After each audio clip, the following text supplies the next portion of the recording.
Bonsoir à tous et bienvenue sur le plateau d'Un cœur qui écoute, votre émission de spiritualité. Nous sommes en ce moment en présence de Robert Edeker qui nous présente notamment son livre « Éloge spirituel de l'attention » aux éditions Artege.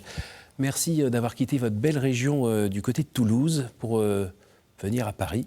Je sais, c'est pas très facile. Et merci surtout de venir nous partager un petit peu ce que vous vivez, ce que vous avez vécu, ce chemin de foi. Juste avant, je vous invite à nous lire un extrait de texte. S'il vous plaît. Je vais lire un petit extrait du livre.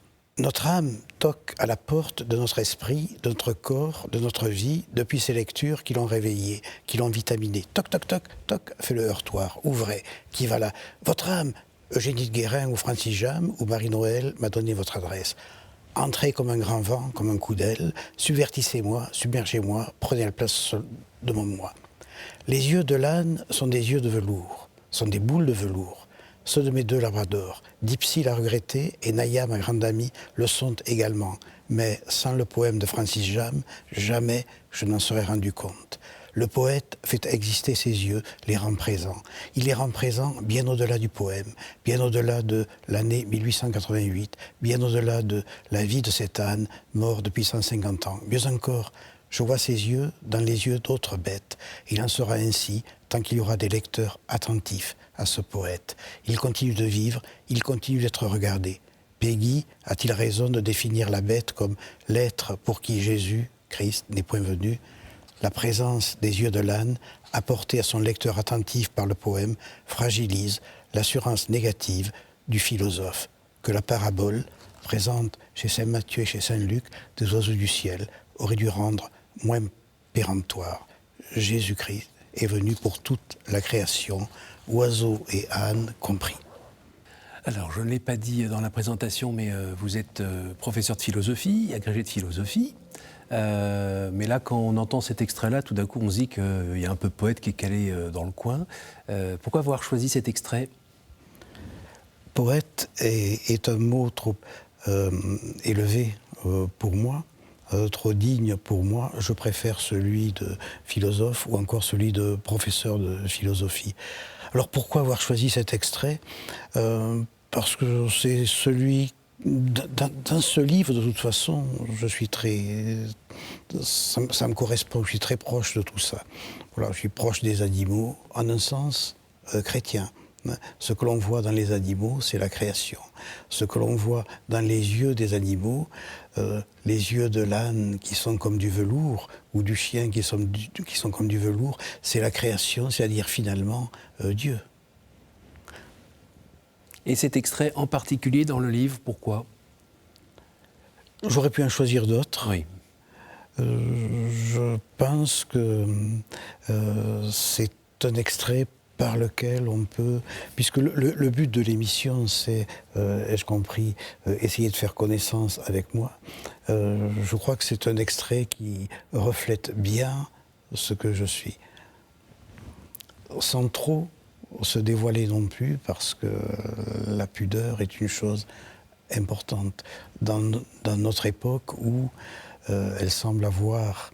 c'est-à-dire où l'on s'expose beaucoup, où l'on veut exposer soi. Voilà. D'ailleurs, il me semble que c'est mieux, les livres, l'écriture, pour s'exposer que les réseaux sociaux ou que la télé-réalité. Oui. Vous voyez, ça n'est pas du même ordre. Mm-hmm.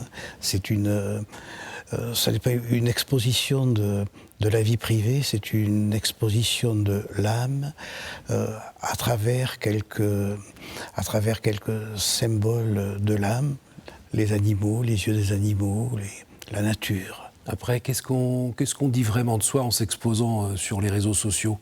Et puis le soi est tellement changeant et tellement profond. Est-ce que... Voilà. Sur les réseaux sociaux ou dans la télé-réalité, oui, ce que l'on dit de soi, c'est le moi, l'ego haïssable dont parlait Pascal, le moi superficiel, social.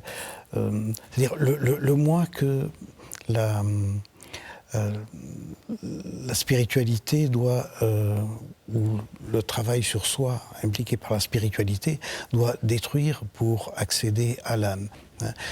Donc l'on dira que sur les réseaux sociaux, ce que l'on met en avant, mais on se trompe soi-même, oui. Parce que l'on croit que ce que l'on met en avant, c'est soi. On se leurre. Donc la personnalité que l'on met en avant sur les réseaux sociaux, dans la télé-réalité, c'est quelque chose de factice, Oui. de vide, alors que dans l'écriture d'un livre, l'on essaie de... Alors bien entendu, il y a des livres égotiques, mais ce n'est pas le cas. C'est pas le cas de ce que je vous ai Je le lu. confirme.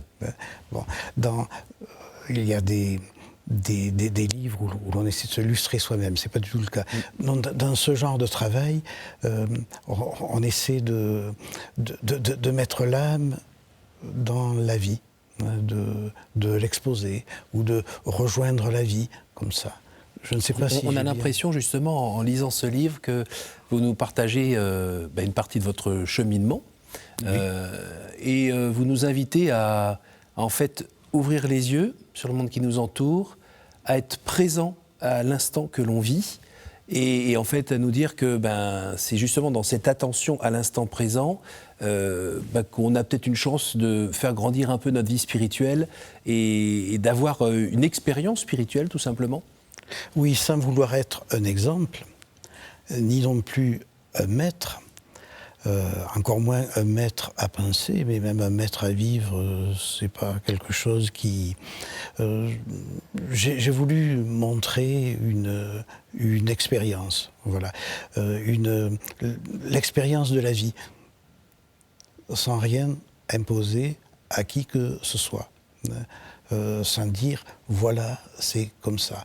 Donc, vous dites quand même que ça permet de vivre et limite ça rend heureux. Hein. Oui, l'expérience de la vie, dire la découverte du Christ à travers la vie. Voilà. Donc la jonction comme ça entre les deux. Il y a un type d'expérience qui permet cette découverte, ce dévoilement, cette révélation. Le Christ se révèle à vous dans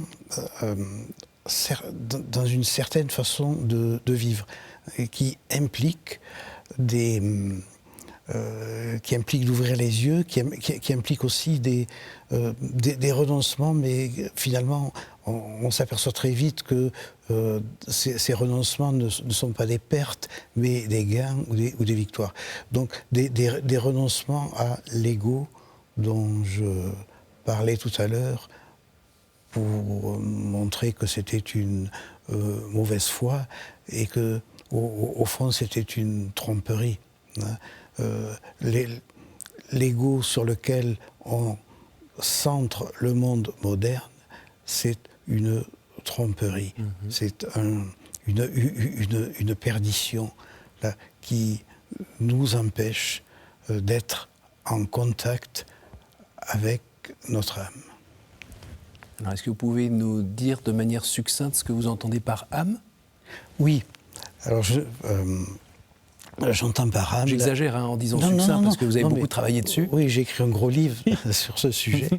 Mais bon, pour le dire très rapidement, l'âme, c'est, je dirais deux choses. C'est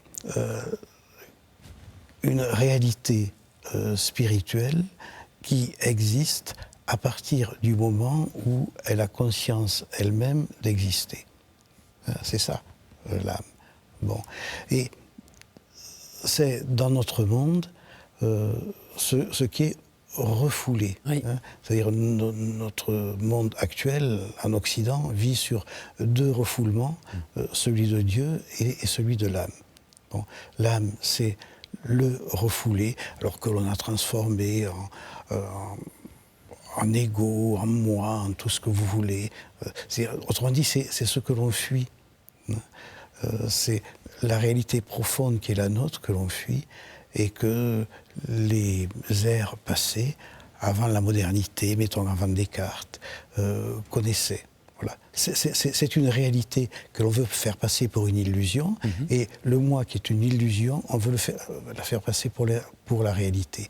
Voilà, donc c'est la distinction entre le moi et l'âme. Mais ce que je dis, c'est pascalien, c'est pas très...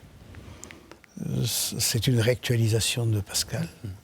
Ça veut dire que si on redonne sa place à l'âme, qu'ensuite on va s'asseoir devant la chaîne des Pyrénées enneigée, dans le silence, dans le calme, dans l'attention, c'est à ce moment-là qu'on peut peut-être vivre une expérience spirituelle ? Moi, j'aime l'expérience de la manière dont vous la décrivez, mais elle peut exister partout. Non, je crois que j'ai entendu... Non, oui, il y a des mystiques chrétiennes féminines, femmes, qui... voilà, je suis envoyé en mission, il y a du bruit partout, c'est très... mais je peux me recueillir au milieu du bruit, je peux avoir ce contact avec la présence de Jésus au milieu du bruit. Donc, l'exemple que nous prenons ne vaut pas dans tous les cas. On ne veut pas dire, allez, fuyez la ville, contemplez la nature. Jésus est présent partout. Et l'expérience spirituelle peut être faite partout. Alors vous, comment vous faites ? Moi, j'ai la chance de... J'ai très peu habité en ville. Voilà. Très, très peu. Ce que j'aime, c'est la nature, les animaux, les paysages. Mais il ne s'agit pas d'aimer ces choses-là. Enfin, je ne les aime pas, je crois, de façon superficielle. Ni pour elles-mêmes, mais comme le signe du Créateur ? Pas comme un signe. Comme geste du Créateur ? Signe, geste, oui, c'est ça, mais c'est aussi autre chose.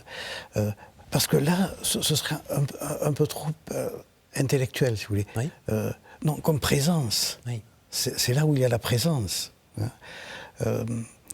Alors peut-être, on peut penser qu'il y a le Créateur, mais la présence, c'est la présence, dès qu'il s'agit de la matière, c'est la présence de Jésus, qui est le Créateur aussi, d'une certaine façon. Voilà. C'est pourquoi aux idées de signes, de symboles, qui valent bien pour les êtres de cabinet qui aiment étudier les livres, ce que je suis. Je préfère l'idée de présence, c'est-à-dire de manifestation du Créateur dans la réalité sensible. Mais comme en ce moment, comme dans cet échange que nous avons tous les deux. Bien entendu. Je ne sais pas si Jésus est là, mais c'est tout à fait possible. Comme il est là. Dans le livre, je prends l'exemple du credo. Oui. Voilà. C'est-à-dire, par le credo, qui est, à mon avis, un tournant dans l'histoire de l'humanité, les deux symboles du credo, bien lorsque nous récitons, nous disons le credo, c'est un appel et Jésus arrive. Alors on ne va pas parler de paroles opératives quand même ? On pourrait. Mais je crois que l'on est plus proche de la vérité quand on parle de ces choses-là sous le rapport de la poésie plutôt que sous celui scientifique de la linguistique, bien que ce ne soit pas faux. Oui. Il ne s'agit pas du tout de mépriser le travail des linguistes, mais... c'est une autre façon d'essayer de décrire le réel qui parfois se trouve mieux avec de la poésie, puisqu'on est dans quelque chose qui ne rentre pas tout à fait dans des cases des mots, des concepts. Oui, la poésie... Et vous parliez de credo, c'est qu'on croit, et à un moment, on croit des choses qu'on ne peut pas démontrer avec notre petite raison. Non, mais c'est un appel. On dit le credo, il y a vous savez, j'étais inspiré, les pages sur le credo, par Maurice Clavel. Vous l'avez lu peut-être, Ce que je crois. Et lorsqu'il nous dit, mais le credo, c'est complètement fou. Et c'est vrai parce que c'est fou. Et je me suis dit, oui, mais pourquoi c'est vrai parce que c'est fou ? Eh bien, parce que c'est un appel auquel l'être qui est appelé répond. Donc c'est un dialogue. Hein. Et toujours l'attention crée un espace où le dialogue devient possible entre l'être humain et Dieu, ou Jésus. Hein. C'est-à-dire que dès le livre de la Genèse, on apprend que Dieu prête attention à l'homme. Hein, c'est l'attention première. Et que c'est lui, au fond, qui demande à l'homme de prêter attention à lui, Dieu. Donc c'est l'attention au retour. Autrement dit, la foi, c'est le dialogue des attentions. C'est l'attention réciproque entre l'homme et Dieu. Votre vocation de philosophe, de professeur de philosophie dont on parlait tout à l'heure, fait que normalement, vous faites partie de ceux qui sont amoureux de la sagesse, qui recherchent la vérité. C'est qui la vérité pour vous ? Mais il y a plusieurs façons de concevoir la vérité. La vérité scientifique, vérité opérative, vérité logique. Il y a un éloge des mathématiques dans ce livre. Oui, j'ai eu du mal à le lire, celui-là. Bon. Mais par-dessus toutes ces vérités qui sont des produits du raisonnement, ou de la manière dont le raisonnement réussit à rendre compte du monde, chose qui n'est possible, cela dit, que parce que la structure du monde et la structure logique du raisonnement humain correspondent. Hein, que parce qu'il y a une structure mathématique de l'univers, hein, c'est quelque chose qu'il faut interroger. Oui. C'est sans doute pas un hasard. Non, mais au-dessus de tout cela, je crois que la vérité, c'est le Christ. Je suis la porte. Bon, je suis la porte de beaucoup de choses, mais je suis la vérité. Bon. Et donc le contact avec la présence du Christ, c'est le contact avec la vérité suprême. Oui. Ce qui, là encore, je suis un vieux rationaliste, ce qui ne secondarise pas du tout les types de vérité dont j'ai parlé tout à l'heure, en particulier la science. Alors vous venez du Sud-Ouest, donc un Sud-Ouest qui n'est pas réputé non plus pour avoir fourni que des catholiques engagés. Pour autant, vous avez l'air d'être tombé dedans quand vous étiez petit, et vous avez toujours eu cette foi qui a grandi en vous avec des hauts et des bas ? Je l'ai eu quand j'étais enfant, adolescent. Je me posais la question, quand j'avais dans les 12-13 ans, est-ce que je serais prêtre ? Ça me plairait bien. Jusqu'à l'âge de 23-24 ans, je faisais même des retraites dans des monastères cisterciens avec des amis. C'est grâce à votre maman, ça ? C'est elle qui avait planté ? Oui, ma mère était pieuse. Et ce qui s'est passé, c'est que je me suis mis à ausculter les argumentations matérialistes, marxistes, épicuriennes. Les matérialistes français du XVIIIe, je les ai étudiés de près, et ça m'a éloigné. Oui, c'est assez séduisant. Je dois dire. Oui, et puis c'est très intéressant, très bien fait. Épicure, c'est génial, Épicure. Donc ça m'a éloigné. Et donc pendant une quinzaine d'années, je suis resté éloigné. Mais quand on sonde ces arguments, on finit par voir qu'à leur terme, ils se retournent contre eux-mêmes. On finit par découvrir leur faiblesse. En même temps, intérieurement, dans la vie intérieure, on finit par rencontrer une sorte d'incomplétude. Oui. C'est-à-dire, donc, on sent que les argumentations matérialistes se fissurent, et en même temps, on sent qu'il manque quelque chose. Il manque quelque chose à l'âme. Donc, si vous voulez, dans le rapport à la foi, dans le rapport à Dieu, c'est un peu comme dans un couple. Hein. Vous avez des hauts et des bas, des très hauts et des très bas, et puis Jésus vous rattrape. Et puis un jour, il revient, il vous fait un signe, deux signes, des signes de plus en plus évidents. Puis vous dites, mais il est là, il m'appelle, il faut que je le suive. Et il m'appelle parce qu'il connaît mon parcours. Il sait qui je suis. Voilà, il sait qui je suis. Il sait à quoi j'ai réfléchi. Et puis en plus, il est fidèle, lui. Et lui est fidèle. Donc, il vous rappelle, il vous donne des signes. Est-ce que j'ai des... Alors, donc, des signes, j'en ai eu pas mal. Un de ces signes, un seul, oui, c'est le hasard. Mais toute une série, non. Celui qui est fidèle insiste. Alors, je ne sais pas si c'est un signe, ça. Voilà. Puis-je raconter une anecdote?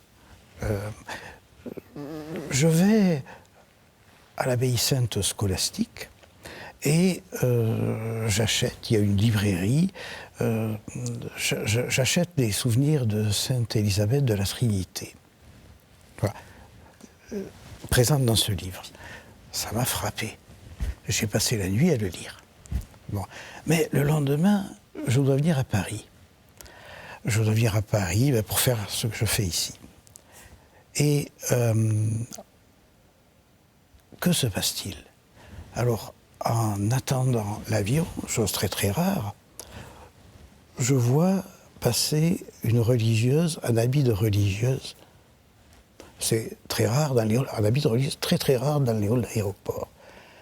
Mais vous savez que vous ne choisissez pas votre place, que les places sont numérotées, et puis que dans un aéroport, il y a beaucoup d'avions à des destinations différentes. Donc, je m'assieds à ma place, avec Sainte Élisabeth de la Trinité, que je lis. Bien, figurez-vous que cette religieuse vient s'asseoir à côté de moi. Alors, je n'ai pas osé lui adresser la parole, mais elle fixait. Je voyais bien qu'elle fixait mon livre ouvert. Alors, est-ce un hasard ou bien est-ce un signe? Parmi beaucoup d'autres comme ça. Allez, mon vieux, quand même, tu peux... arrête, allez, tu peux vraiment me suivre sérieusement, désormais. Je ne sais pas.